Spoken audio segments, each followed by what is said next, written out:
Okay, it's 11 a.m. We're going to get started. Hope everybody's ready. Okay. So good morning and welcome everyone. On behalf of Mayor Walsh and the City of Boston, Trin Wynn and the Office of Workforce Development and Project Opportunity, we thank you all so much for joining us today for today's CORI-Friendly Virtual Employment Resource Fair. I'm Bethany Sirota, and I am the Deputy Director of Programs and Operations for the Mayor's Office of Workforce Development, and super excited to be here with you all this morning. As Mayor Walsh often says, the best candidate is a prepared candidate, and we're super proud to partner with Mass Hire Downtown Boston and the Suffolk County Sheriff's Office to bring you this month's virtual CORI-Friendly Employment Resource Fair and Job Readiness workshop series. If you happen to miss anything over the course of this month, please do feel free to visit the Project Opportunity website for more information. Next slide, please, Susan.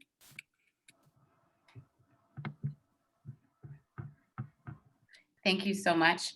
So Project Opportunity is a new initiative designed to really better support residents impacted by CORI through CORI sealing and expungement clinics, which happen weekly, and it's really the cornerstone of Project Opportunities, of the format of the program.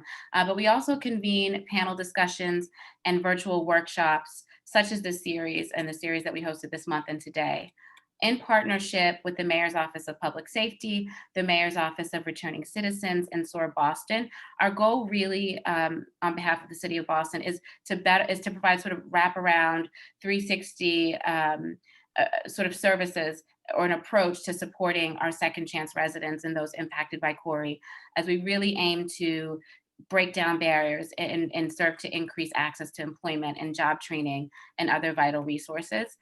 We're super thankful to Mayor Walsh for the charge to better support residents impacted by CORI, and to Trin Wynn, the Director of the Office of Workforce Development, for the support in developing and launching this new initiative. We're also filled with extreme gratitude and want to extend a special thank you to our employment partners and to all of you who've joined us today. Collectively, I think we can all make a difference in each other's lives. At this time, I want to turn it over to Dr. Rufus Falk, the Director of the Mayor's Office of Public Safety and one of Project Opportunity's lead partners, to share a few words, and then we'll hear from Carla Acevedo from the Suffolk County Sheriff's Department. Dr. Falk? Thank you, Bethany, and good morning, everyone. I'm going to be brief, and I just really want to thank everyone for participating in this initiative. It's been a labor of love for us. Just really trying to make sure Project Opportunity is being intentional around addressing some of the historical boundaries that many of our population has been facing. So again, Project Opportunity was really birthed through a partnership with Office of Workforce Development, but it really started with Mayor Walsh's charge to create the Office of Public Safety in 2014, which was designed around how do we sort of shore up those collaborations both internally and externally around issues that impact the community. And again, in 2017, when he created the Office of Returning Citizens, to make sure that the City of Boston has a real stake in the reintegration of individuals impacted by incarceration. We want to make sure that we're providing services and supports for those folks so we can begin to reduce recidivism. So Project Opportunity is our intentional policy to sort of address some of the bad policy implications around over-incarceration, around the war on drugs and other sort of initiatives and laws that sort of disproportionately impact the Black and Brown community in particular within the City of Boston. So we just want to make sure that we are creating opportunities, not just in sort of words, but in actions. And then as a city, we're being intentional about making sure we are pulling together our external partners to make sure Boston can be all that it can be. So I thank you again for your participation. I want to give a big thanks to our employment partners. And thank you, Office of Workforce Development and Bethany, for sort of leading this charge. So thank you all. And I'll put my contact information in there if anybody has any questions for me in particular. Thank you. Thanks, Dr. Falk. Carla, would you like to share a few words on behalf of the Suffolk County Sheriff's Office? Definitely. So good morning, everyone. My name is Carla Acevedo. I'm the Director of Reintegration at the Suffolk County Sheriff's Department. And really just want to say thank you to Bethany and her team and Mass Hire and all the employers who are here today, providing a second chance for individuals who are impacted by incarceration in CORI. We've had the opportunity to do an in-person job fair for individuals, and glad that we were able to do this partnership so that even though COVID is here, we can still provide these opportunities. And we're really excited because we have individuals that are currently in our care that are watching this job fair live who will be out soon. And so this is the kind of initiative that really allows people to know what opportunities are out there and be able to envision themselves when they get out already connected to employment and to opportunities. And our Sheriff Steve Tompkins really, well, first of all, I want to say on his behalf, thank you for this opportunity. But know that, for him, he really believes in rehabilitation and second chances. And these are the kind of initiatives that allow us to do that, because obviously our role as a house of correction is different. And we can't do the rehabilitation without partners and employers like all of you. And so just really looking forward to this. And just also want to give a shout out to some of our partners from last year's job fair that are not employers, but that are employment agencies that individuals watching this can also tap into. And Bethany, I'll send that to you, information to you, so we can share it with the audience. Places like Project Place, Dorchester Bay, Community Work Services, Work Inc., Mass Rehab, Operation Able, and Mass Hire, who's also a partner in this. And so these are some other agencies that also help with employment and also help with those wraparound services that some of you may need. And so again, thank you for this opportunity, and I look forward to hearing from all of you. Thank you. Thank you so much, Carla. And if you don't mind plugging any of those resources in the chat, that might be helpful for folks. Otherwise, if you send them along to me, when we send out an email to all of the attendees and registrants, we can include all of that sort of information in the resource list.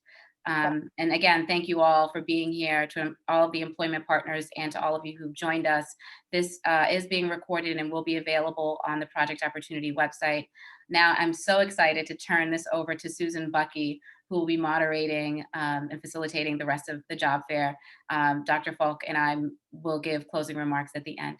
Enjoy, everyone. Take advantage of this important resource. Susan, it's all yours. Let me start by unmuting myself, getting used to this. Good morning, everyone. Thank you so much. This is a tough act to follow, the three presenters earlier, but we're delighted to be here. I am your moderator for today's event. My name is Susan Bucky. I am the Director of Employer Engagement. And please bear with me as I figure out what I'm doing. I had a lot of things open and now I'm trying to find, yeah, I think we've got it. Okay. All right, well, we are going to get started here. Just one sec. Okay, so here we are. Good morning. So I want to share a little bit of information about how today's job fair is going to work. This is a new format for everyone, so I just want to cover some basic information. So today we actually have 6 employers. I just received word that 2 employers were unable to make it. Those were Brigham and Women's Hospital and VPNE. Both had some conflicts that came up at the last minute, and that is unfortunate, but it happens. So we will celebrate the 5 employers that are here today and proceed as planned. So each employer will have about 5 minutes to share some information about their organization, about the hiring needs that they have, their locations. Pardon me for, I just realized that the word patients is on here. I've used the slide for a healthcare job fair, my apologies. We'll be talking about how employers are addressing the staffing needs during COVID, their current hiring needs, and their hiring practices. Once all 5 employers have spoken, we'll be opening the floor for questions from the audience. I will be starting with a few questions of my own that will be addressing specifically concerns that might be ones that an individual with a CORI might have. So hopefully I'll be tackling those questions so you don't have to, those of you in the audience. And then we will recap the next steps for this job fair. I'll do that. I'll touch upon it now just because I want to make sure everyone's aware of what's happening next. So, so here are the list of employers. We'll be going in alphabetical order. Just take VPNE off the list. So we'll be covering, I'm sorry, there's 6 employers, thanks. So we'll be having each employer talk for 5 minutes. I just want to mention that we will be addressing as many of the questions as we possibly can in the time provided. Please put your questions in the Q&A section. There is a chat, and that is for another purpose, for sharing information and talking to the presenters, or to speak with someone directly who's in the audience, or a specific presenter. So we're going to be monitoring the question and answer area first. So one thing I also want to recommend is that if you are an attendee, I would recommend having a piece of paper and a pencil or pen handy so that you can jot down which employers and which positions sound appealing to you so that you can follow up after today's session. After today's webinar, and I just want to mention we will be reviewing this again, you will receive an email from the team at MassHire Downtown Boston with a link to this, with this particular link. This is the part of the job fair that seems the most like a real job fair, where imagine you're walking into a room and there's tables for all 6 of these employers, and you're going to have a decision to make. Do I go to all tables, or do I only go to the ones that I'm interested in working for? You will have the option to say, I would like to share my resume with some employers, but not others, or all participants. And that's up to you. So it's important that you listen and try to determine if the jobs that these employers are discussing are right for you, if the locations are ones that you can access, if it is a job where you have to show up in person. And you will have until Friday at noon to complete this form. Like Bethany mentioned, we will be putting a link to the recording of this webinar on the event page. So wherever you went to register, we'll have a link to this. So if you have any questions or need to review that, you can. But we want to give people enough time to make a really good decision about which employers they share their resumes with. And then resumes will be shared with the employers start at the beginning of next week, Monday or Tuesday, depending on the number of resumes that we receive.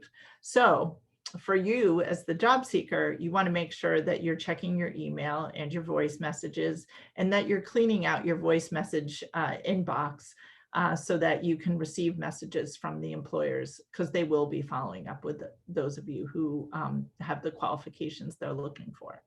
Okay. Yep, so starting on November 2nd, employers will be reviewing resumes and contacting candidates. So this was all the things I just mentioned. All right, so we're going to get started. And we're going to start. So I'm going to stop sharing at this moment, and we'll come back to gallery view. Okay, so Anna Vargas, you are the first employer. So from Express Employment Professionals, this is Anna Vargas. And Anna, you can share your screen if you have a PowerPoint. I actually, I'm very limited to what I'm doing because my Wi-Fi is just out of control right now. So do I just go ahead and? So there's a green button at the bottom, and if you have your PowerPoint up and already open, you can select it from one of the options. Do you see? It's not doing it? No, it's not allowing me to do. Do you know what, Anna, if you would like to email me your presentation, I'll put you a little bit further on the queue and we can come back to you. Yes, please. Let's try to do that for now. Go ahead. Yep, that's fine. All Okay. right. So without further ado, moving right along. Sorry. No worries. David Mazzarelli is here from Flour Bakery. David, welcome and thank you.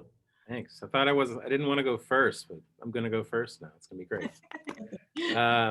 Hi, everybody. My name's Dave. I'm the HR director for Flour Bakery and Cafe. I'm going to try to talk and, oh dear. Yeah. Oh man.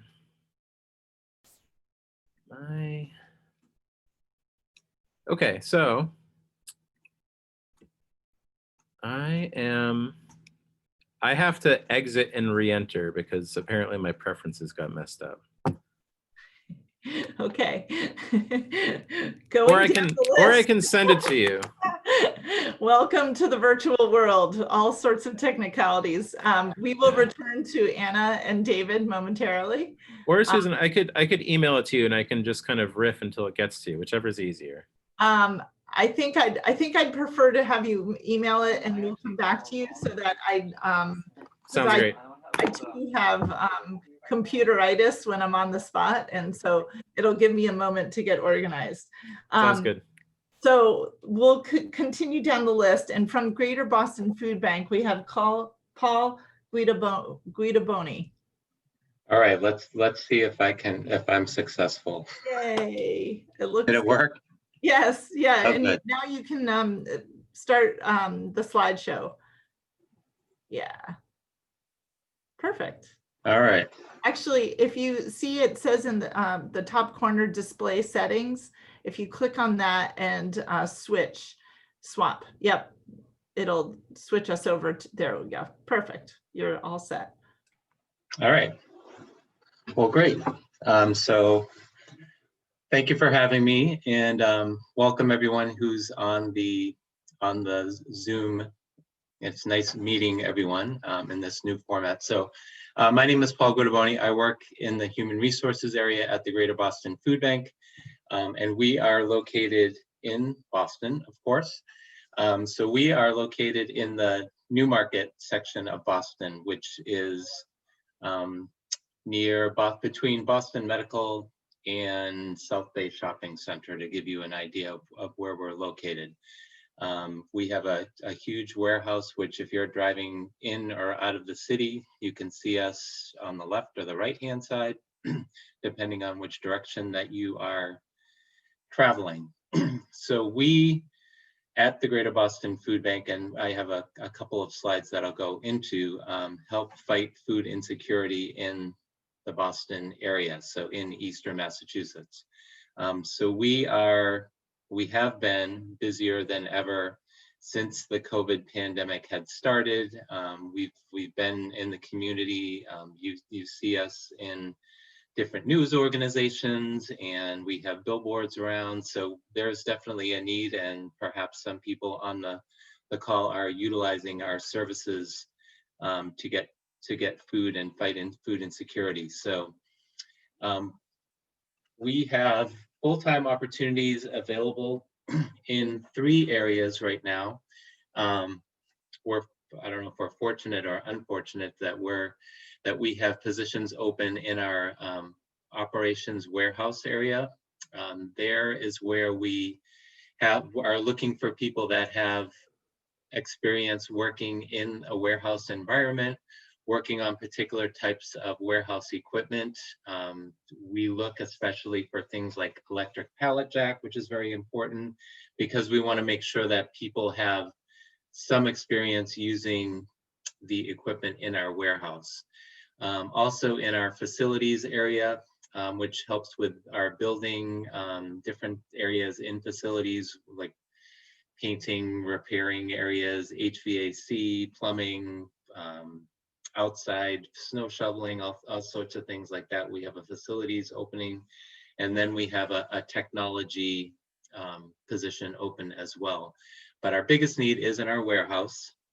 So those are our 3 areas that we have full-time opportunities available currently. So what makes our company unique is that I think we have this doesn't necessarily make us unique, but I think we're a great company to work for. Our warehouse, you can feel the passion that people have. So we look for people that really are engaging what we're doing for the community. So we say that it's not just a job, that you're really feeling that if you don't come to work or do the job, that you're not putting food on someone's table. So we have a real passionate group of people that work at the food bank. We offer benefits from day one. So those include medical, dental, 401k, education, reimbursement, wellness, and more. We do have a background check and drug screening process that we have anyone that goes through the interview process that need to successfully pass before moving on in the process. The next couple slides, I mentioned this isn't just a job, that you're a part of the team that's committed to ending hunger. This gives you an idea of where we serve in the Eastern Massachusetts community. So there's a Western Massachusetts food bank, but we serve all the way down to Cape Cod, up to the New Hampshire border. So this gives you an idea of all of the partner agencies and sites that we serve in Eastern Massachusetts. And then our need, food insecurity is growing. So we have 1 in 8 residents that's food insecure, 1 in 6 children that's food insecure. And this is just a snapshot of the food that's going in and out of the building. So our food that's going out of the building to serve our member agencies has doubled. So we're definitely a very busy warehouse. So if you're looking for a warehouse position, you need to know that you're going to be very busy. So there's not a lot of standing around, but it's good type of busy. So just kind of hustling from right when you start. Talking a little bit about our values are and have been and continue to be very important. We strive for excellence and take pride in what we do and who we are. And a lot of these are even more important than ever, surrounding team member well-being, teamwork, diversity, equity, and inclusion, respect, trust, and our Eastern Massachusetts community. And then as far as COVID-19 precautions, we have been, again, fortunate that we've been a little bit ahead of the game. We've been open during the whole pandemic. We have not had to close down, fortunately, in our warehouse operations or our trucks that go out. So we've had to really come up with COVID-19 precautions really early back at the very beginning when there were so many unknowns. So we make sure that people are screened when they come into the building. They do a temperature check. We answer questionnaires. We provide sanitizers, PPE, masks, and everything. And these positions that I mentioned are generally Monday through Friday day positions. They vary as far as the start time and the end time. We are starting to require some Saturdays. The process for meeting with candidates would be, I know at the beginning of the call we mentioned that you will submit your resume, but you can also visit our website at gbfb.org/careers to see all of the positions that we have available, and you can apply on that website, or we have an hr@gbfb.org email address that you can send any inquiries. And then finally, the interview process is much like it is today with less people. We are limiting the number of people that we have come into our building for safety measures. So we do telephone screens, and we're doing almost all of our interviews on Zoom video. So many of us are quickly becoming Zoom experts, or trying to display that as best we can. So I'm not sure where I am in time, so hopefully, I think I may have gotten it in within 5 minutes. So that's all I have. Paul, when there's technical issues, you're in luck because I forgot to time you. So I think that was perfect. All right, good. So great. Okay, excellent. Thank you so much. Sure. So Let's go back. Dave Mazzarelli from Flower Bakery is now ready. Anna, are you working on getting me your PowerPoint? Okay, great. Dave, it's all yours. All right. I'm sorry for the technical difficulties. I'm 95% sure it's going to work this time. I think. Anyway, hey, look at that. Yeah, perfect. So again, I'm Dave. I'm from Flower Bakery and Cafe. I'm the HR director there. All right. Now we get to figure out how to change slides. Usually the error. I got it. It's integrated. That's fancy. Oh. Okay, so I am not a Zoom expert, unlike Paul.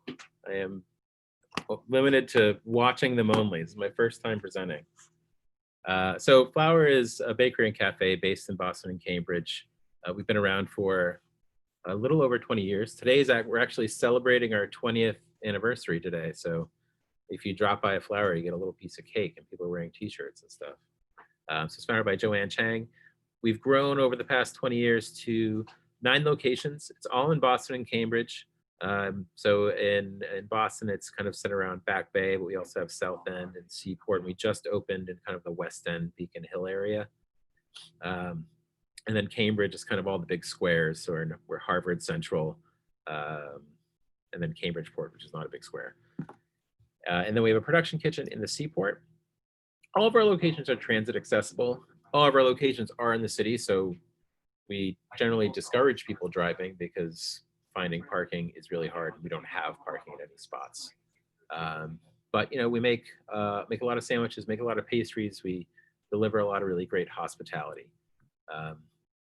You know, and talking about the missions, we have a bunch of missions. So I'm not going to go spend like an hour on each one, even though it feels like I could. So the first one, kind of really big one, serve amazing food. And we want to make sure that everything that we hand out is something that you'd be comfortable giving your mom. That's what the bomb test is. Offering welcoming service, especially right now, hospitality, like real genuine hospitality is really, really important. You know, people are having really tough time with life, and it's harder than it was in the past sometimes to make sure that everyone's treated, everyone's leaving feeling better when they came in. That's another big piece of us giving back to the neighborhood. You know, from the first day in the South End, people lined up to come in, and we've always wanted to make sure that, you know, we pay back everyone giving to us by giving back. So we, you know, really focused on giving back to our local communities. Running a profitable, efficient business, you know, we're a business, we have to make sure we stay open, especially right now. The restaurant industry is pretty hardly hit. I think we're lucky in that we've done pretty well. You know, I'm not scared about Flower closing for good. But you know, the way we do that is sort of to make sure that we're being efficient, and that's also how that we can grow and give a lot of opportunities to our staff. You know, I'll talk about it a little bit later, but you know, internal growth and kind of a career pathing is really, really important to kind of how we are and how we've grown. And then the last one is, you know, save the best for last, make Flower a better place, not for the customers, but also for the staff. You know, I think that's really important that we make sure that people feel comfortable at work, people feel like they're contributing real value. And we do a lot to try to make sure that, you know, Flower is the best job people ever had, basically. So working Flower, you know, I kind of did this out of order, so I'm sorry if you're following the slide. So we have kind of 3 big chunks of jobs. So there's front of house jobs. So those people are going to be interacting with the public, taking orders, putting orders together, making espresso, maybe making sandwiches. Very, you know, if you've ever been to a Flower, really been to any kind of quick bakery and cafe, that's what you see happening in front of you. You know, those are all jobs that require, you know, comfort dealing with the public, especially right now. A a lot of flexibility in kind of being able to do a bunch of different things at once. It keeps the day pretty interesting. It keeps the day moving. But that's kind of one big chunk. And from there, there's kind of paths to grow into management. That's probably the easiest one to kind of to grow in, because that's where we have the most positions. There's the back of house. So the people that are baking, the people that are, cooking all of our different meats and relishes and sauces and all that stuff. Right now, that is a department that requires experience.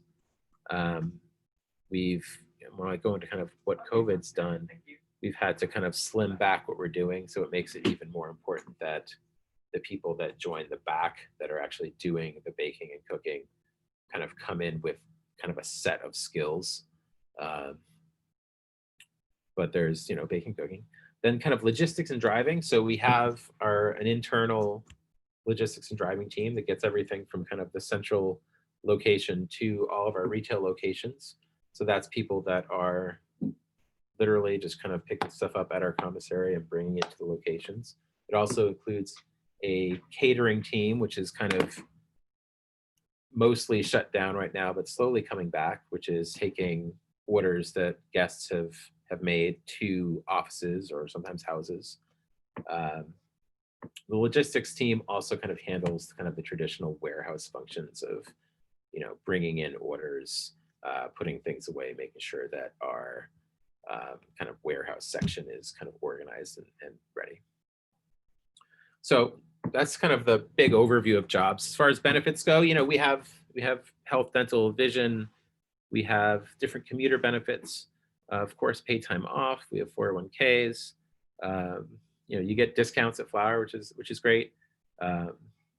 We have a staff meal policy. So anyone that's working at the locations orders off the menu and doesn't pay for it every day, which, for some of our kind of younger college age kids is kind of, they think of that before they think of all the other stuff that maybe when you get older becomes more important. But I think more importantly is we're really focused on growth. Whether it's growing into kind of a supervisor or manager position or just gaining knowledge and becoming a more rounded kind of skilled person in whatever you're doing. We really focus on training and growth of everyone on our team as much as kind of whichever direction they want to go. We have a lot of really formalized training systems in place as people kind of move along and move up.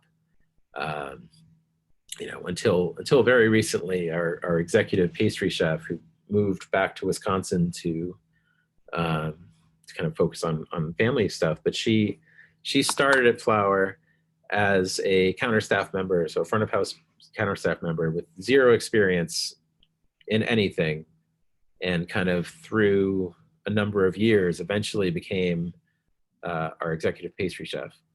So and there's a lot of stories like that of people kind of started, kind of moved into all different roles.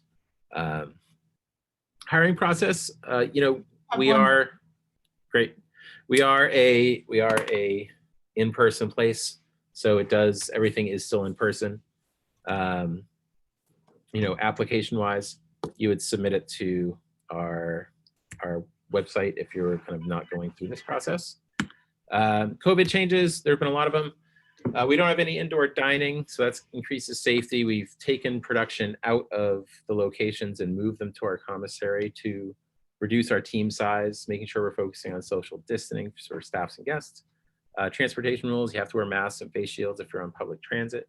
Really increase sanitation and PPE, we do temp checks. And then we have written protocols in case exposure does happen. Current openings, we're a little bit slim right now, but we expect it to expand a little bit. So we have counter staff, which I kind of talked about a little bit. It's a variable schedule. It needs weekends. We never schedule outside of your availability. It starts at $13 an hour plus tips. They're usually at least $4 an hour. Right now, they're a little bit higher. And then we have overnight baking positions, which we require at least a year of experience, starting about 16 plus based on experience. And as I said, on flourbakery.com/careers, there's always kind of the most up-to-date listing of jobs. Those are the two that we have open this second, though. I think that's it. All right, I kind of did that last part rapidly. Excellent. Well, there will be plenty of time for questions, Dave. That was great. Cool. Now I'm really hungry. So, all right. Thank you. So next up, we're going to switch over to the Newmarket Business Association, and Marisa Lopez is going to share some information about the employers that she works with.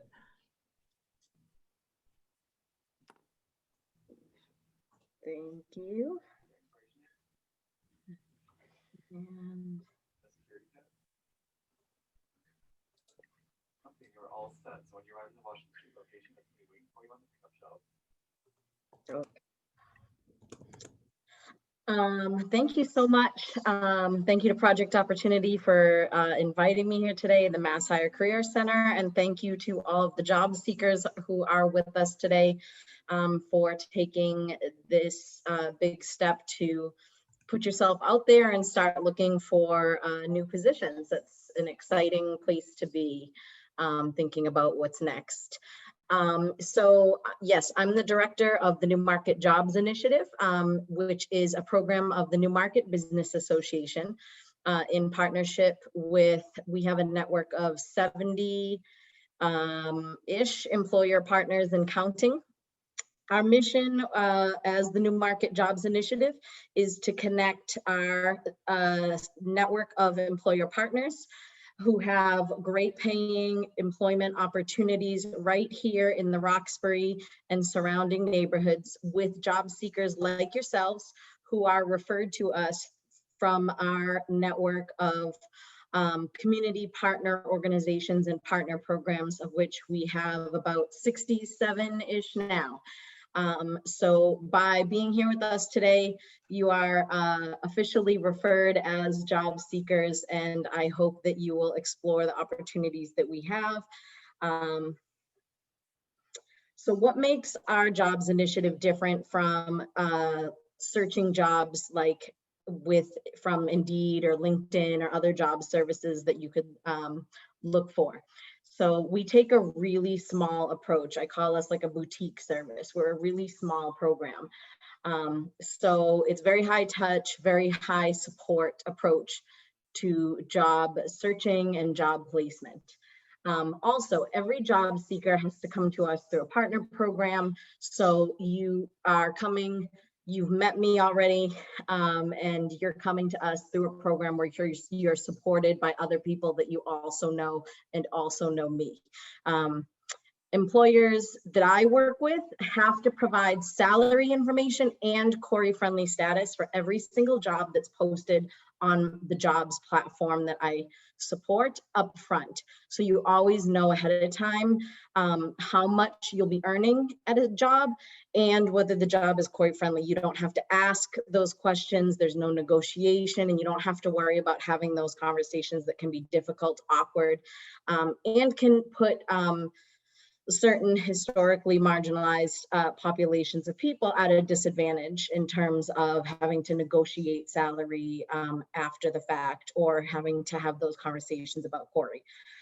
As soon as you register on our platform, you'll be able to say confidentially whether or not you have a CORI, and our system will be able to align you with jobs that are CORI friendly.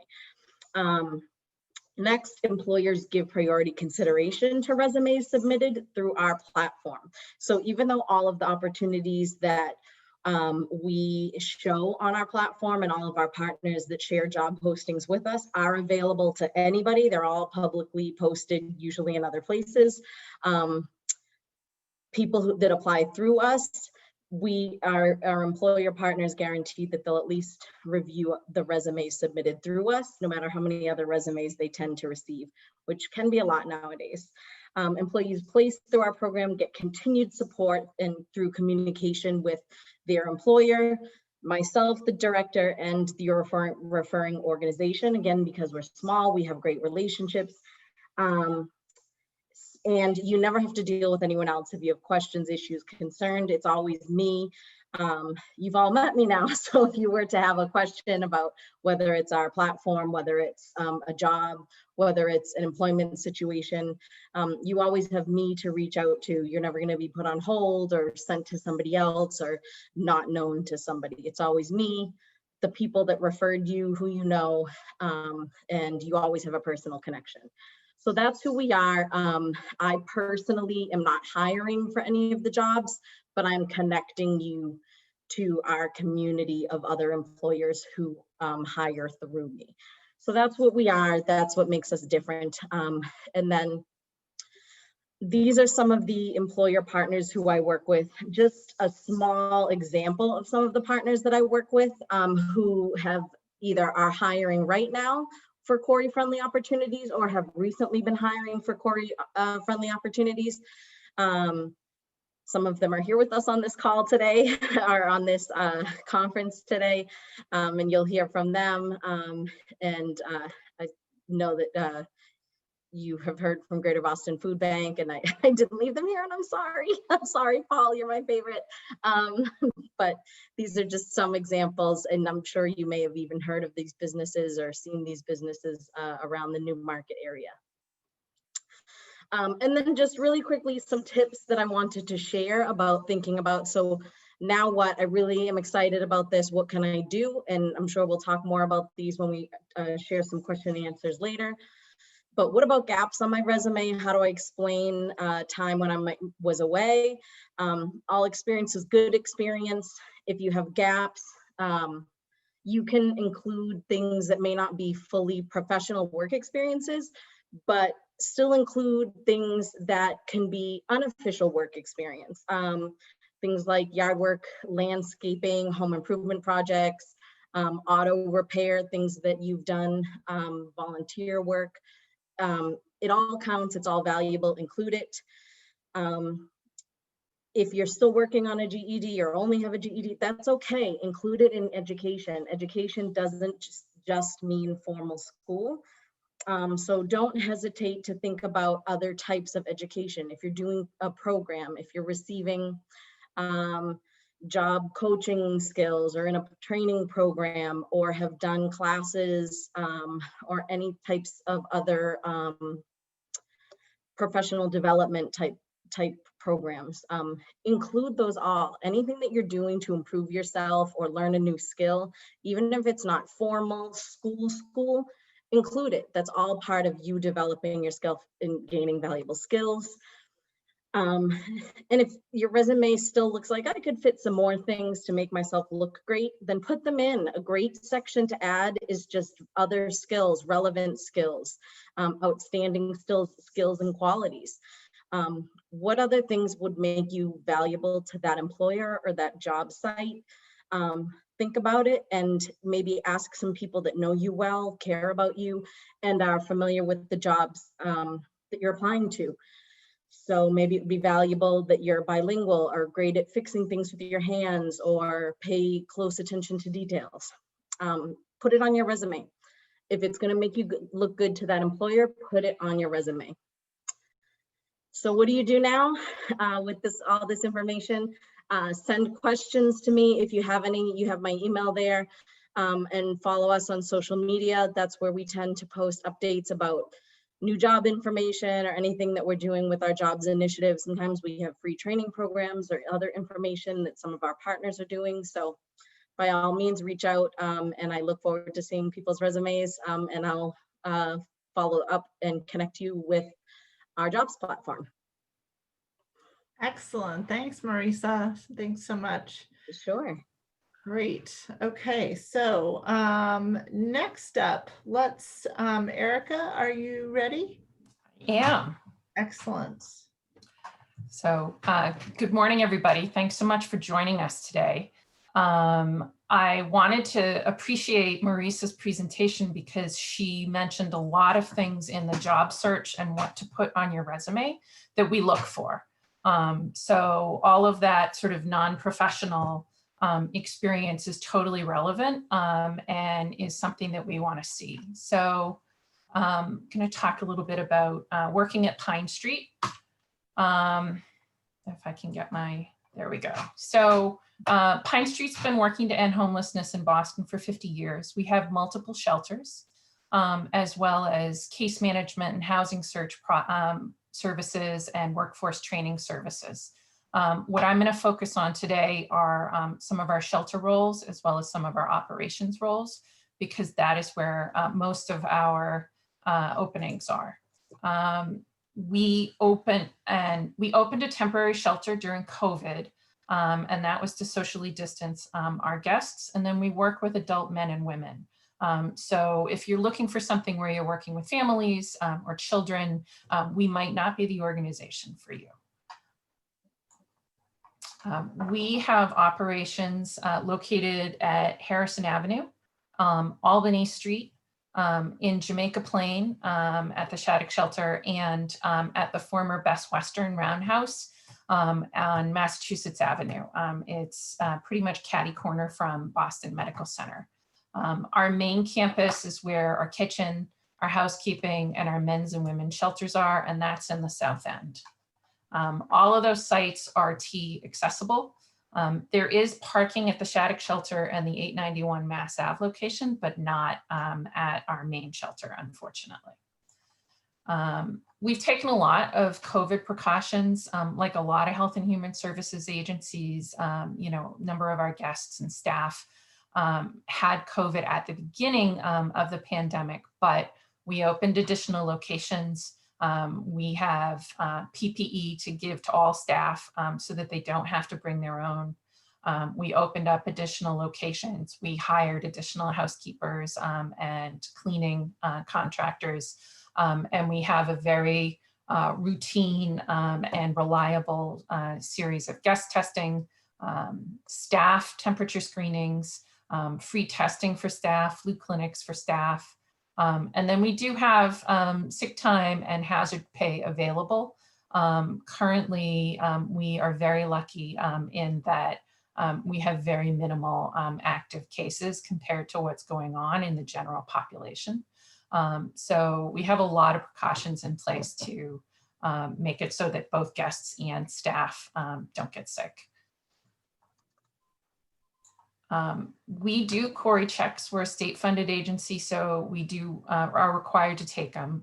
But you would never have to submit a CORI until after we'd made you a contingent offer, which meant we had a phone screening with you, we interviewed you, we checked your references, we decided you are the person that we want to hire.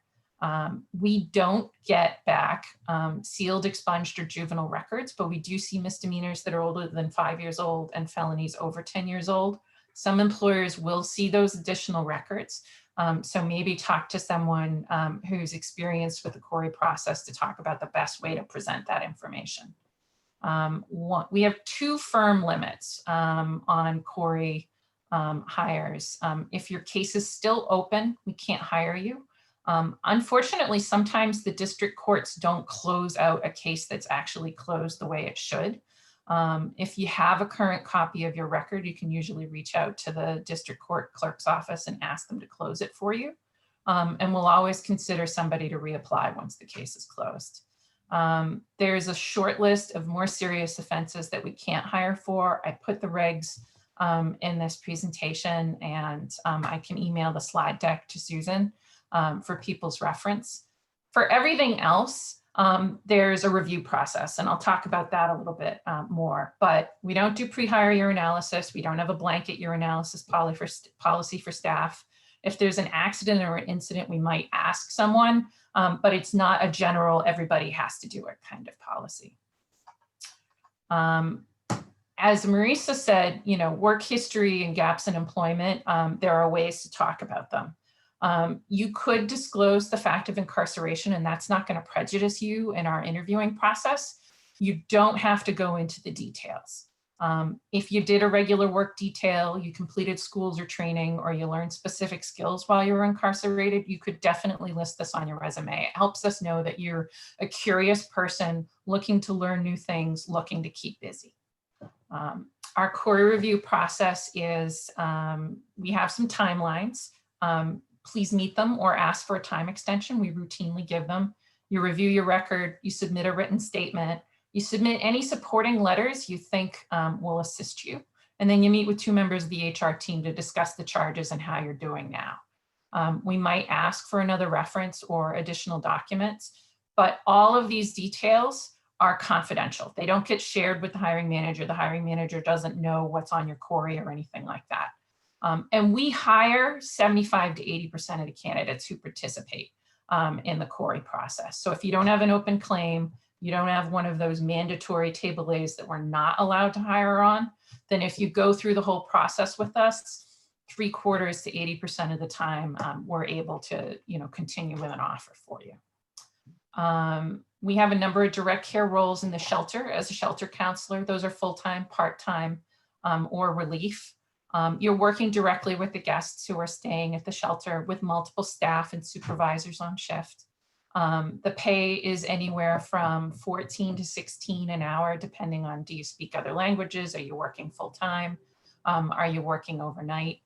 We do have some schedules that include weekends or holidays. We're a 24/7 operation. So you can apply for a different schedule after 6 months. If you hire into a schedule that you're not a super fan of, but you can work with. We also have residential programs that are small 12-person residences for folks with serious mental illness.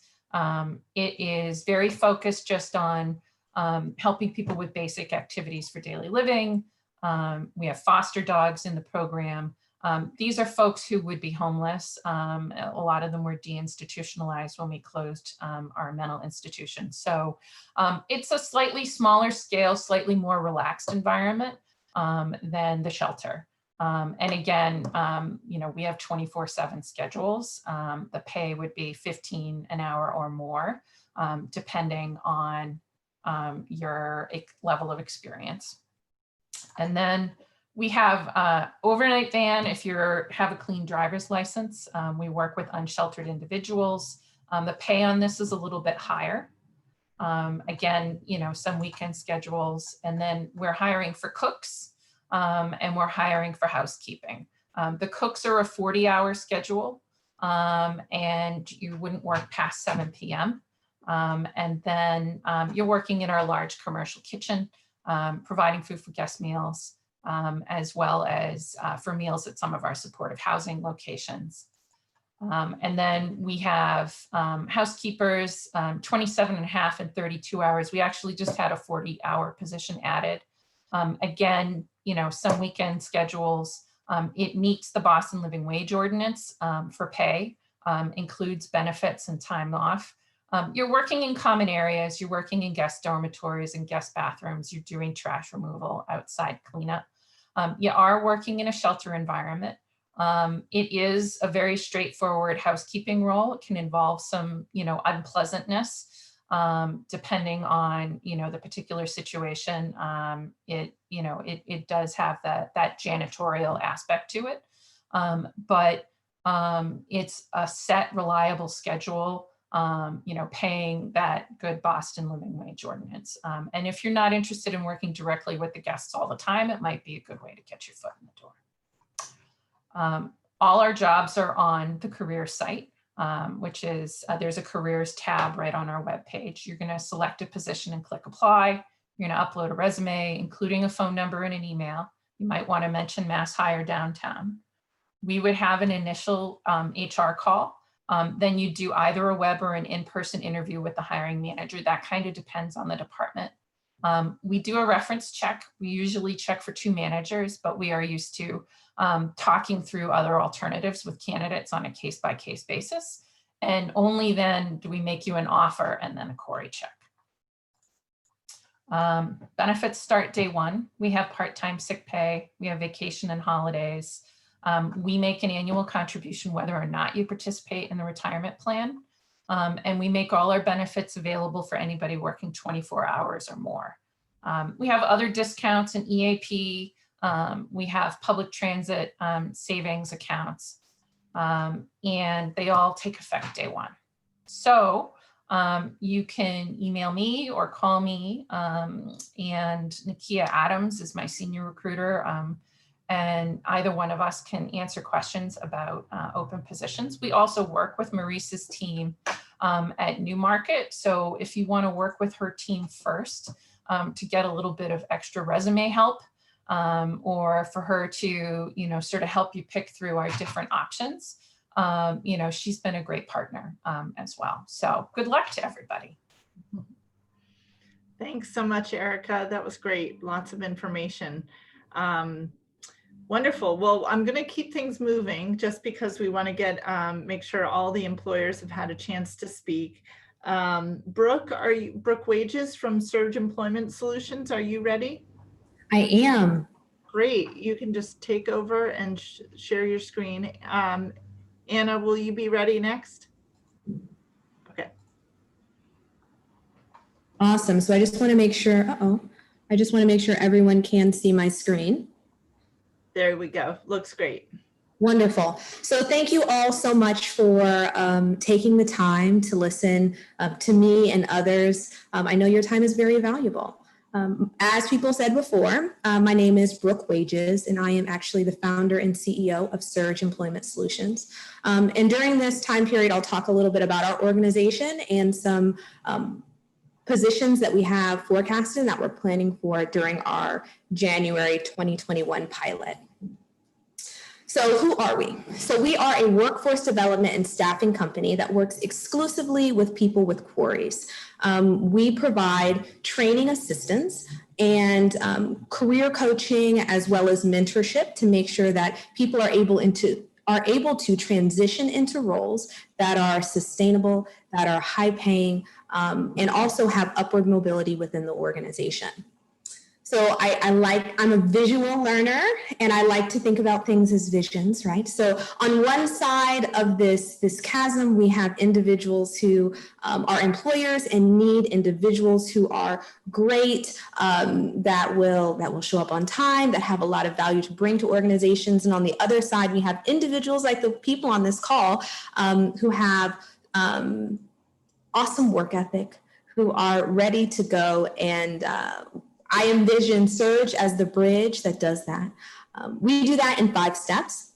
So first, before anything happens, we talk to employers. We understand what the jobs that they're looking for, their forecasted human capital needs are.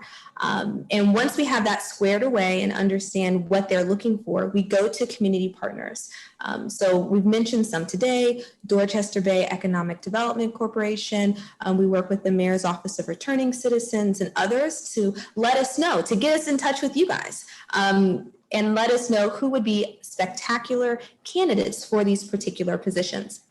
Afterwards, and after we do some one-on-one interviewing and group interviewing, we train individuals. So we pay for individuals to receive certifications or specific trainings that are pertinent and necessary for that job. Sometimes they are incredibly technical, and then sometimes they also incorporate some soft skills with the training and development program. And then ultimately we place individuals. You start your first day at your new place of work. One thing that is also very important in those first 4 steps is agency. So before you start training or before you decide to work for one of the companies that we represent, you get an opportunity to meet with your potential employer to determine if this is something that you actually want. At no point are we going to be charging you for any of these services, and everything, the training and transportation and all the things that would be necessary before you start your job are completely free. After you do placement and you start your new job, we provide coaching. So mentorship and career coaching, checking in with you, making sure you are doing well, that you still like it, that it is what you expected. And if you have any questions, we are a soundboard. We are a safe space for you to ask questions, to learn, to get some advice. So what we're looking for. So we talk and deal with individuals from a variety of different industries. And we usually do it we usually represent only a couple of companies at a time and do that in pilot programs. So right now we are in between programs, but are looking and talking to folks who handle commercial truck driving, and we're launching that program in 2021. So these are the general things that we're looking for, right? I want people who have a stick-to-itiveness, right? And who are reliable, who like working in teams, who show a lot of self-awareness, a lot of the general traits. Because we offer a lot of technical training, we are looking for values and character traits that are in alignment with the position and alignment with the type of the organization. So if you guys are interested in driving cross country, possibly getting your CDLA, please reach out. So up here is my information. Again, my name is Brooke Wages and my email address is brooke@surge-e as in Edward, S as in Stewart.org. And I would love for you guys to reach out to me and to keep in touch. So driving is not the only thing that we're looking for, but we are if you get connected, especially the ones that were put in the chat in the beginning of this webinar, if you get in contact and stay connected with those organizations, we really just funnel through them to make sure that we get applicants that would be a great fit. So I think that's all I have for now. If there are any questions, I want to also thank you again for your time. Excellent, Brooke. Thanks so much. We will address the questions at the end of everyone's presentation. So all presenters, please hang on.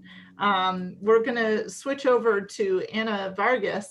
And Anna, if you unmute, I understand you'd like me to just go ahead and show your screen. Please. Not your screen. I'm sorry, your Our website. Yes, 1 second. Okay. And just drive me like you would. Yeah, just tell me where you'd like to go. So basically, my name is Anna Vargas. I am the branch manager for Express Employment. My office is located in Chelsea. And what we do is we have clients in and around the Boston area. We're talking about Everett, Malden, Medford, South Boston, and we work in industrial type work. What does that mean?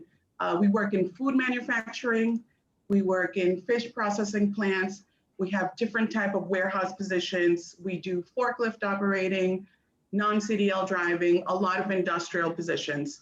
Most of our clients are CORI-friendly, which do not require a background. Obviously, there are some requirements for the different type of positions. We do a lot of entry level. These positions are 40+ hours ongoing. What we do is we try to match the candidate to the client so that, come your 90-day probationary period, you are hired directly with the company, which that in turn is, gets you the benefits of insurance, retirement plans, vacation, sick time. A lot of these, entry-level positions do not require many skills. Basically, they're just looking for people to show up and just be part of the team to help do the work, whether it be in a bakery where you're working a production line, working some ovens, packing the final product, or working in their different kind of warehouse, order picking. So all sorts of entry-level positions where a lot of skills are not required. It's a very simple procedure. Just come on in, fill out an application. We talk about, what it is you're looking for, whether you're able to work a first, a second, or an overnight shift. We have availability in a little bit of everything because, as I mentioned, we work with different clients. You just, you fill out the application and we set you to work. If you were to come in today, we would possibly have something for you to start tomorrow. But again, it depends on the client, it depends on the individual and what they're looking for.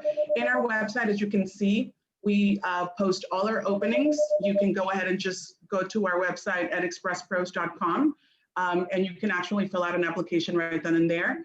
We have 3 recruiters here. We speak Spanish, by the way. We'll call you right away. We can do a phone interview. It's based on however the client feels more comfortable.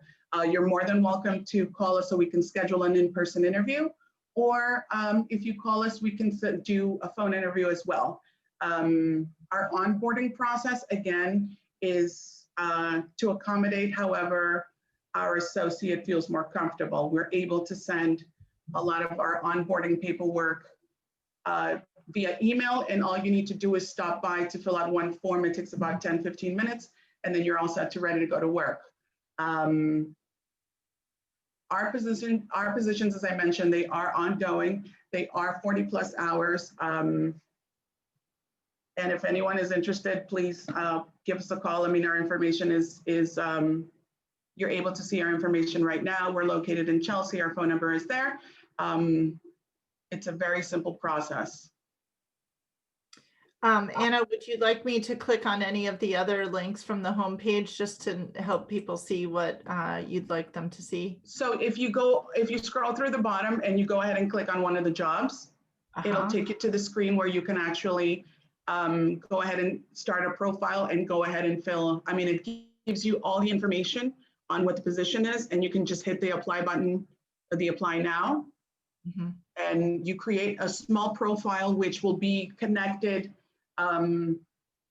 So it's connected for you to fill out the application, and then once you're onboarded, you can check your pay stubs or whatever sick time you have available. It's a one-stop shop. Okay, great. I'll go back. Excellent. And your contact information is here. It's all there. Yep. Okay. Anything else you'd like me to highlight while we're here? Nope. I mean, it's basically very straightforward. You just have to visit our website. Our phone number is there. Give us a call. We'll go ahead and do a phone screening and set you up for either a phone interview or an in-person interview. Beautiful. Okay. Excellent. Thanks, Anna. You're welcome. All right. So I'm going to pull us together in this format now so that we can handle some of the questions. But before we get going, as I mentioned, I had a few questions that I wanted to ask on behalf of all the job seekers who are here today. And the first question is really about sort of the discussion about a CORI background. The question might be like, should one be honest about a CORI background, or when should a CORI background be discussed with you as a candidate approaches your company or your organization who is assisting? Can all of you unmute and just chime in to answer that question?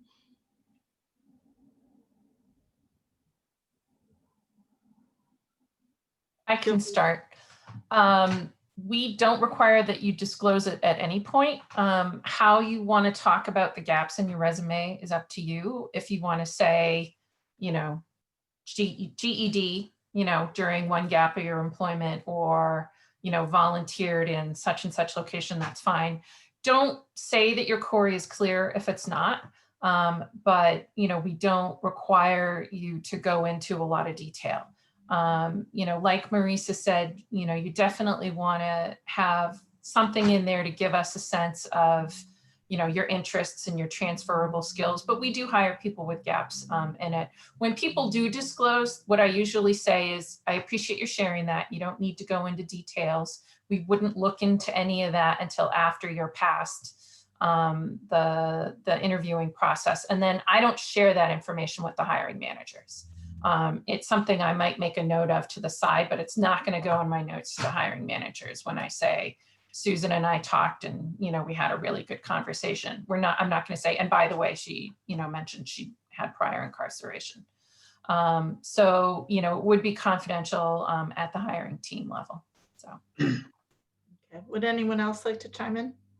I would agree with Erica. I would just recommend that people be proactive about it. I know that we take it on a case-by-case basis, depending on severity and the length of time that's passed, and if there are any patterns or anything surrounding that. So I would suggest just being as upfront as possible. And like Erica said, it's, those types of things as far as what we need to know in the initial conversations, we don't need to know all of the details on it, because we'll get information and we'll follow up with the candidate as appropriate. And we don't run them here at Greater Boston Food Bank until an offer is extended and accepted as well. Yep. Anyone else want to chime in? I can speak from some experience working with Brigham and Women's Hospital that generally they conduct a CORI screening at the very end. So you are selected on your merits as an individual, and they will have a private conversation, and the hiring manager will not be notified, or it won't be discussed with them. So that's typically how it's done there. So anyone else want to add anything? No? Okay. Question, if we could just have a raise of hands, how many of you conduct your analysis before hiring anybody? Okay, Greater Boston Food Bank. Yep. All positions, Paul, or just some? Do you mean a urine drug screen? Yes. Mm-hmm. Yep. Generally our warehouse or safety sensitive positions. Okay. Yeah. Okay. Anyone else? No. Oh. Typically that's done with client specifics. So if a client is requesting that in advance, then we do go ahead and do that. But if it's just like a general position, most of our clients do not require any kind of screening like that. Okay. That's also the case for us. Okay. Yeah, I'll say for our employers that are CORI friendly, for all of our employers, it's a mix, and it depends on the employer.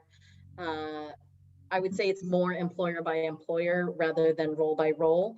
And the exception to that is, I would say, any driving positions are across the board all do require urinalysis.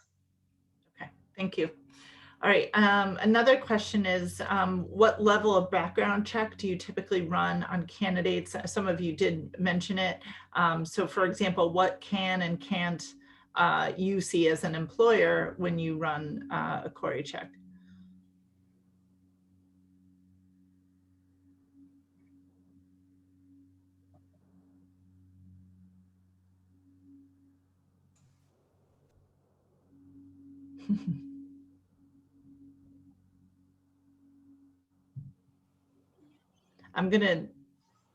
I don't know how to interpret the silence. Anyone want to fill in? I can't do it. Can you ask it again, really Susan? Employer by employer, and how intense their background search is that each does. As an employment service, that's done by each individual employer. We, as the middle person, don't run those. Okay. Most employers, for the types of jobs that the majority of the positions that I would say we have on our platform, don't run extremely thorough background checks for the CORI. But I can't speak specifically to any one of our individual employers. Okay. I know that we're provided information regarding the level of infraction. So if it's a misdemeanor or a felony, and the date, and we go back 7 years. Okay. Erica's nodding. Same for you, Erica.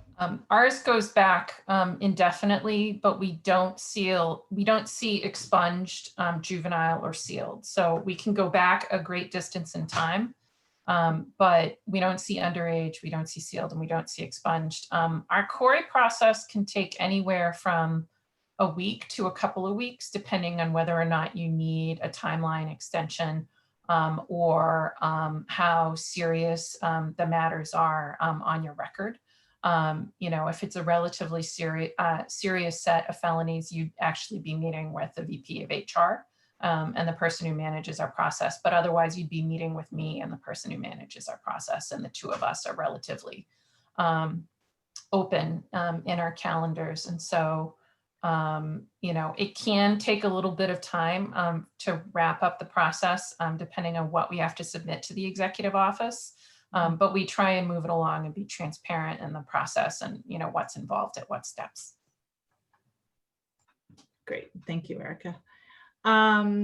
So I was listening for all of you to speak about the idea of if someone has a work detail while incarcerated, should they put that on the resume? And I pretty much heard a universal yes, you should, because that's considered professional experience, right?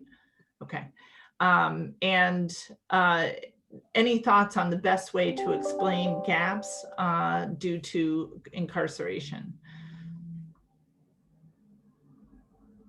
Does anyone have tips on, maybe, I think I'm going to take a leap and say that if there is anything that you've done during your incarceration that would be preparing you for a work setting, that would be something definitely to mention. I'm seeing some nods there. Does anyone have anything else to add? Sure, I'll take that. I think that while I would never say to be dishonest. We want to avoid being dishonest and lying about what a gap is. But I think the best recommendation I would have was to try to avoid having a glaring blank space on a resume that just appears that, you know, for X block of time, I just did nothing. I wasn't bettering myself. I wasn't learning anything. I wasn't keeping my hands busy. I was just literally doing nothing, because as somebody that is constantly looking at resumes, reviewing resumes, helping people with resumes, reviewing resumes to forward to employers, I see that, and that is like a neon light for like what was going on in this time. But something as simple as filling that in with information about a work detail, you can easily frame that as I was doing work. No one needs to know where the work was or why it was different than another person's type of work. That's work. You were busy, you were learning. Or if you were participating in a course or a program. People leave those things off all the time, but don't underestimate what that's doing for your personal development, whether it's a group learning program or a class, like I mentioned. Put all of that in, and then there won't be a gap to need to explain. And that's not being untruthful. That's your resume is a snapshot of what you've been doing and how you've been keeping yourself busy and what you've been learning. And that is a truthful picture of what you've been spending your time on. So I think that avoids a lot of the questions that you'd have to answer awkwardly anyway. So that would be my best recommendation. Great, thank you. I think what Marisa said is dead on. I think it's hard because having to go through the CORI process is intrusive. It's embarrassing. It brings up a lot of feelings that can be really hard to deal with. And so working with someone like Brooke's organization, they can help you rehearse how you want to talk about it, help you figure out at what point you want to disclose what, and help you figure out, you know, what you layer in at different points in your resume. You know, I think the thing that comes up during the CORI process that is hard for people is talking about it in a transparent way without being really defensive or angry about it in a way that indicates that if something came up in the workplace, you might lose your temper. You might not be able to do the job because you're not at a point of putting enough distance between your past experiences and where you are now. And so, you know, use the organizations like Surge and the resources through, you know, the mayor's office to know that you know how to talk about it, you know how to react to it if something comes up, and that you can be reflective about what you learned and what you took away from it and, you know, where you are now in your life. And if you can show that, then, you know, barring some significant, you know, legal requirement, you know, you ought to be able to be hired someplace. So the focus is on, you know, what you learned and where you are now. Yes, and I just also want to shout out some of the resources, again, that Carla had posted in the chat, some of the programs for people that are re-entering that are great programs that help people through that also, in thinking about job readiness in the reentry process, and also helping to talk about that. Because if you are in work programs and in programs preparing for reentry and learning and professional development and all those things, then there is no reason to talk about what you learned and how you made use of that time in ways that you should be proud of. So I appreciate everything that you said, Erica, and I strongly echo all of it. It's great advice. Yeah, just to harp on that again. So all the things, definitely agree. There is definitely a way for individuals to communicate that effectively, but also we do recognize, and the reason why we're having this is because there's a lot of discrimination in the job market against people with CORIs, right? One of the reasons why we have organizations like mine and Marissa's and Anna's and the organizations that Carla posted, having an organization provide that introduction has shown a decrease in the amount of discrimination people face in the job market. And I know it can be incredibly discouraging. I'm not someone who has a CORI, but I do work with people a lot who do, and have a lot of people who are in my family who do. And I do think it's very important for us to know how to communicate, but then also recognize that there is something wrong with the system, and us coming together in spaces like this to figure out how to navigate it appropriately. Great advice.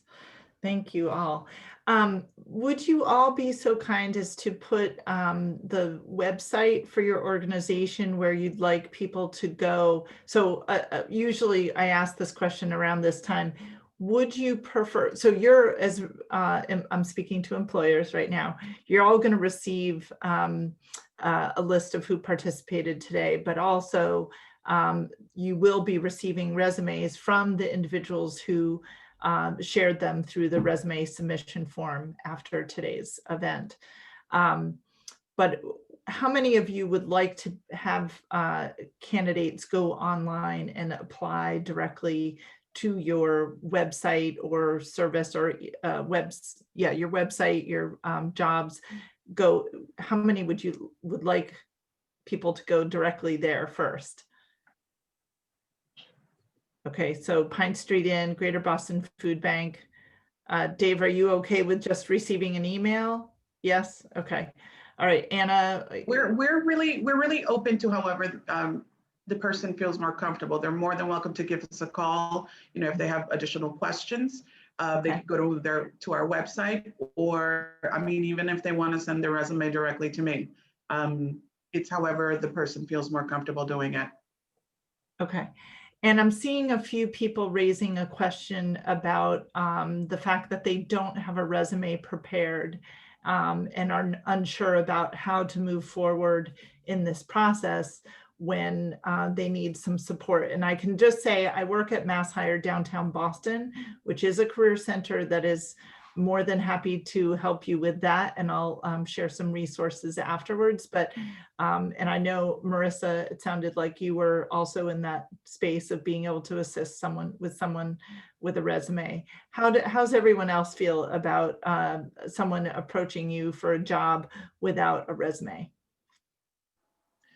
I can speak for what our managers, I mean, we look for it, and you know, everybody's going to have more information on their resume than others, but it helps us because we're presenting the candidate to managers. So we in HR or recruiters are often the first step that passes on the information. So we can give and the managers are looking for specific things oftentimes on the resume. So it helps to reach out to Susan or Marissa and help get a effective resume as far as we're concerned, because it will help you, you know, kind of target different areas or jobs that you're looking for. Because, you know, I think Marissa or someone mentioned right now there's a lot of people applying. So, you know, that's the first way to kind of help you stand out, or, you know, when we get resumes. Thank you. going to say also that all the employment agencies that I mentioned also help with resume writing as well. And so you are able to reach out to them as well for that help. Great, thank you, Carla. So resumes are not required for us. They're required for more skilled positions, just to showcase the experience that the person has. I'm talking about like forklift operating, any kind of driving position. We kind of have some administrative here and there. That's when a resume is required. But if it's a more general labor entry-level position, we don't require that. And even if the person doesn't have it, and you know, by filling out our application, there's ways of us doing it, just inputting the information into our system, and it can populate a resume based on the information given. Great, thank you. Dave, are you okay with receiving an application without a resume? Yeah, you know, I mean, if someone applies in person and they fill out an application form, so we still have those. We don't use them very often, but you know, then it's the same thing. You know, if someone doesn't have a resume, okay, but list out what you've done. It doesn't have to go into super great detail, but something giving us idea what your experience has been in the past. You know, honestly, for a lot of our jobs that don't require heavy experience, it just shows that you're able to kind of make a commitment. Of what we really care about for a lot of our lower experience jobs is, you know, availability and attitude. Because we can train just about everything, but we can't train when you can get to work, and we can't train your attitude about it. So like that base counter staff job, especially, it's like show up with a good mindset and show up. And that's really most of the battle. So, you know, certainly kind of, as someone else said, about some of the higher level like management positions and support positions, we would really want a resume, but in general, I think whatever. Great, thank you. Okay. So I guess I'm seeing a few other questions about the incarceration history. Someone asked, is it appropriate for HR, someone at HR, to ask why you were incarcerated?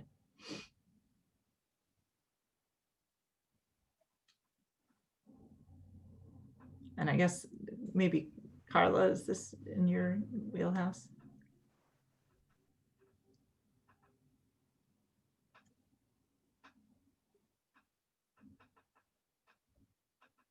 That sounds like we're not sure.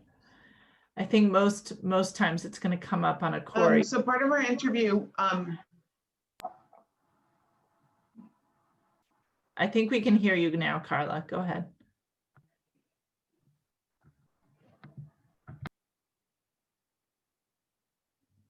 No, now we can't. Sorry.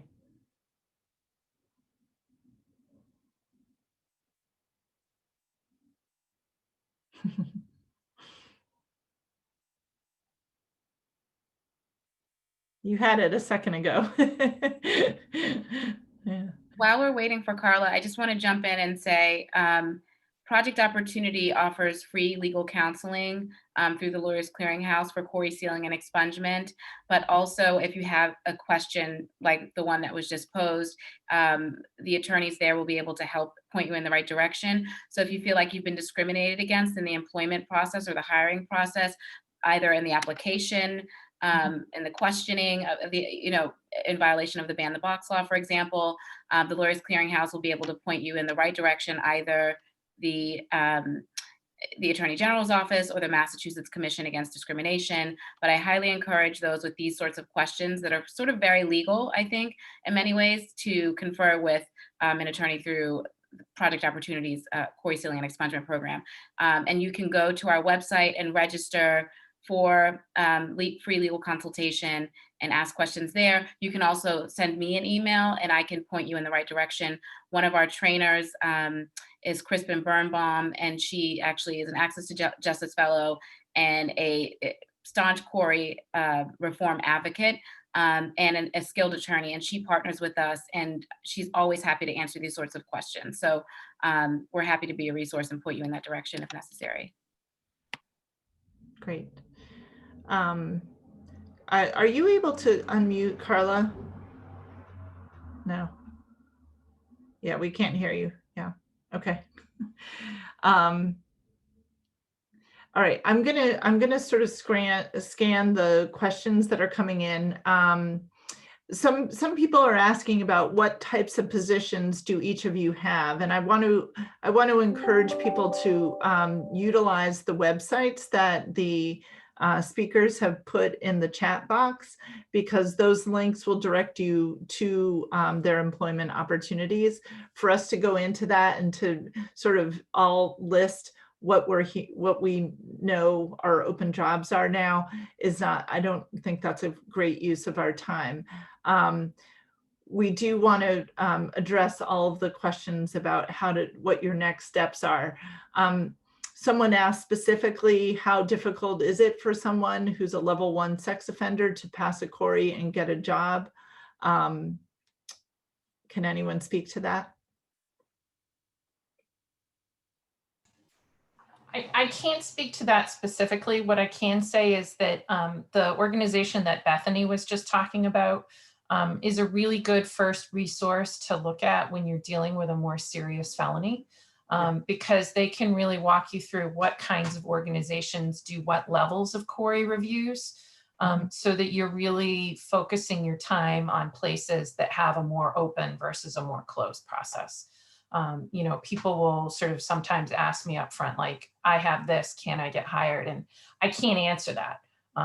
But if you work with someplace like the Lawyers Clearinghouse, they can help you identify different employers who have different levels of review, and really sort of help you get, you know, get your resume in shape and use your time wisely.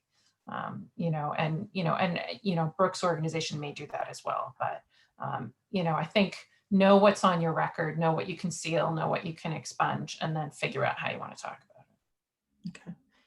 I'm going to ask sort of a general question that sort of captures one person, Sika's question, which is she was asking about one particular position on the Greater Boston Food Bank website, Paul. And it was listed that the starting date was on September 24th, but it still appears on the website. In general, is it true that if a job still appears on your website, does that mean it is still open and unfilled? I see a nod from Flower Bakery. Yeah. I see a nod from Greater Boston Food Bank. Erica's giving me a nod. Anna, Brooke, same story for you. Okay, and Newmarket, Marissa. Yes, generally we try to keep up with opportunities, and if something is still available, if it's still visible, then it's still available. But when in doubt, I think you're doing the right thing just by asking. If you see something and have a question, always reach out and just ask the employer, or wherever you see it posted, reach out, send an email, ask. Yep. Okay. So I think in general, most employers try to keep their online job listings very accurate and up to date, because that's the best way they can get the word out about what they need. So in general, I think that's true. Yeah. Yeah. And I guess some other folks were asking for some specific scenarios where someone really did a good job of explaining their criminal history. If anyone has a story that they could share about something that has worked, that they felt like was really compelling. I heard some people sort of suggesting that when you talk about how you've used that time to make some improvements in your skills, or learn something new, that generally tends to be good. But in general, like, how do you speak about the criminal history, and can you give some examples of times when a candidate spoke really well to that and addressed the employer's concern?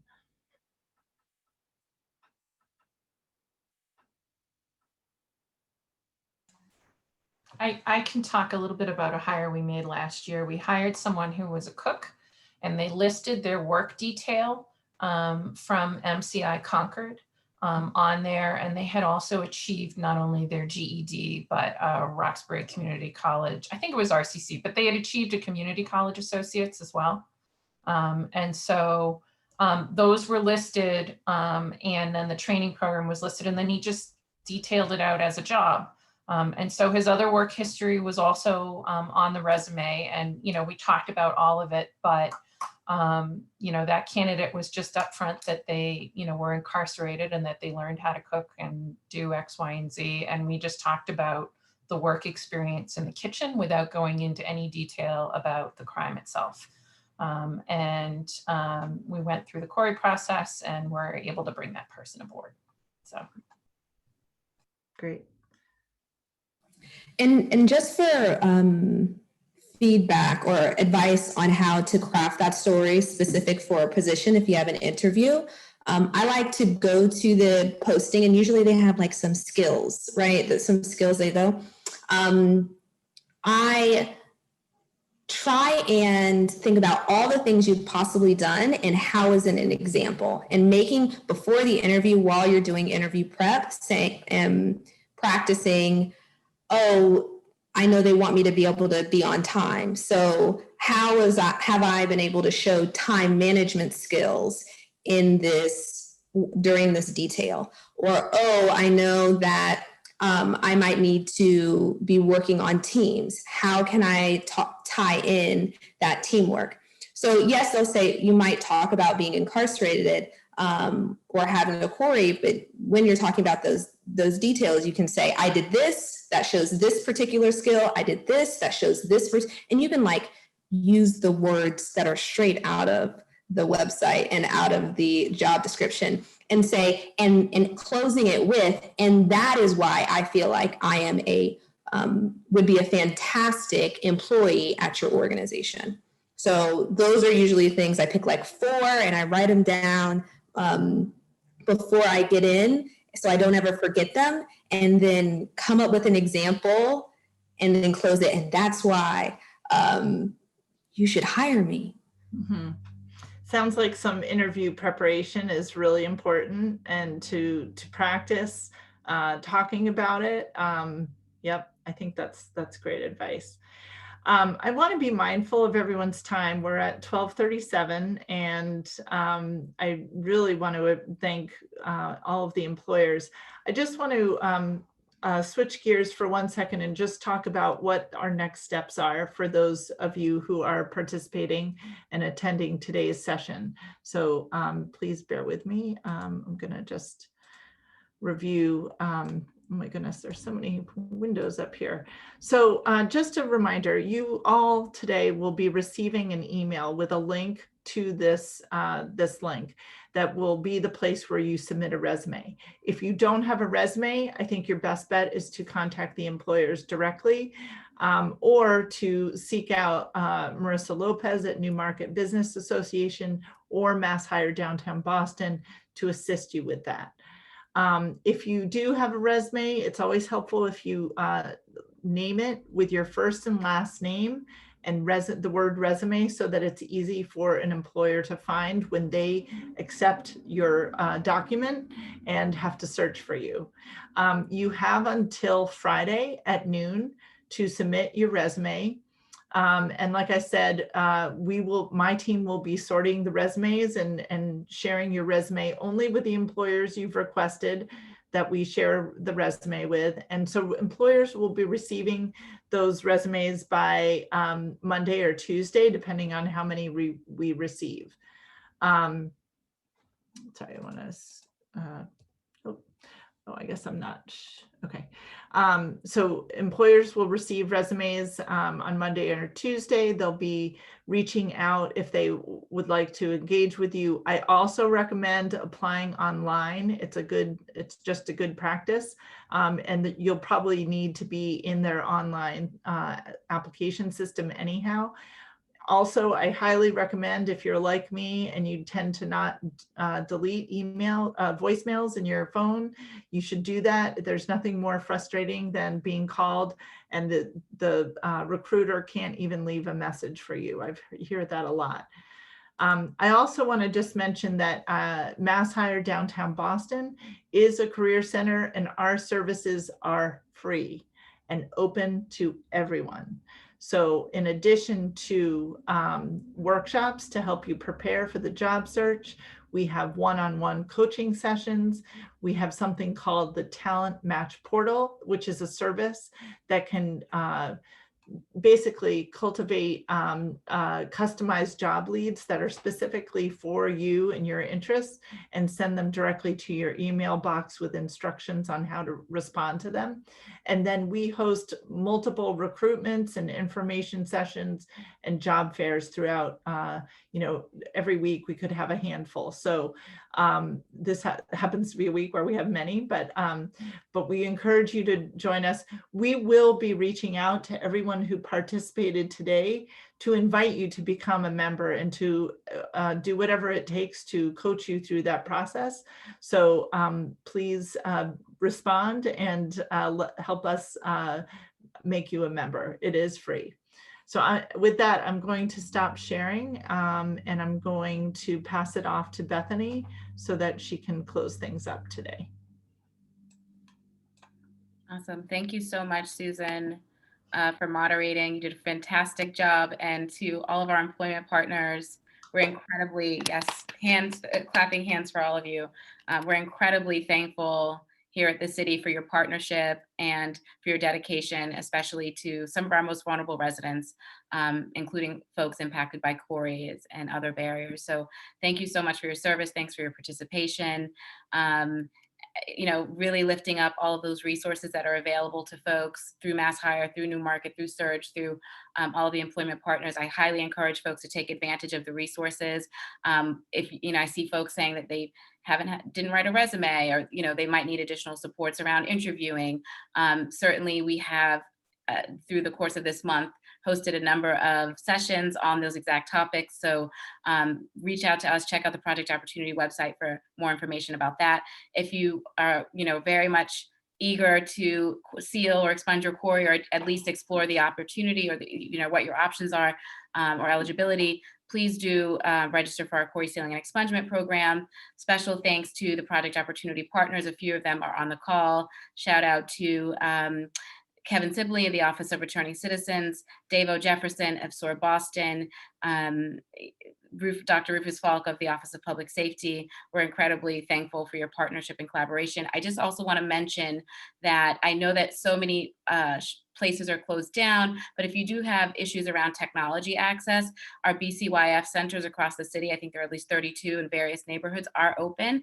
And if you mention that you've attended this session through Project Opportunity, you should be able to have access to a computer or an iPad in a private space, both to consult with an attorney for a consultation around expungement or CORI sealing, but also to apply for jobs. So feel free to take advantage of all those resources. Email us, contact all of us. The most prepared candidate is the person who gets the job. So definitely seize the moment and the resources. Thank you all so much for attending, all the employment partners again. Especially thankful to Mayor Walsh for the charge to better support residents impacted by CORI, and to Trin Nguyen, who's the director of the Office of Workforce Development, and all of our partners in Suffolk County Sheriff's Department and Mass Hire. We are so thankful. You guys, it's been a lot of work to roll this out, and this is the grand finale, and I'm incredibly proud of the success and the impact that we've had together. I hope you guys will join us again in the spring for another employment resource fair. And then we have some other upcoming events around non-traditional pathways to employment and job training opportunities with job placement components at the end of that. And that's something that you should look out for in the next month or two. So stay tuned, and thank you all again. Stay safe, stay healthy, be well. And thanks again.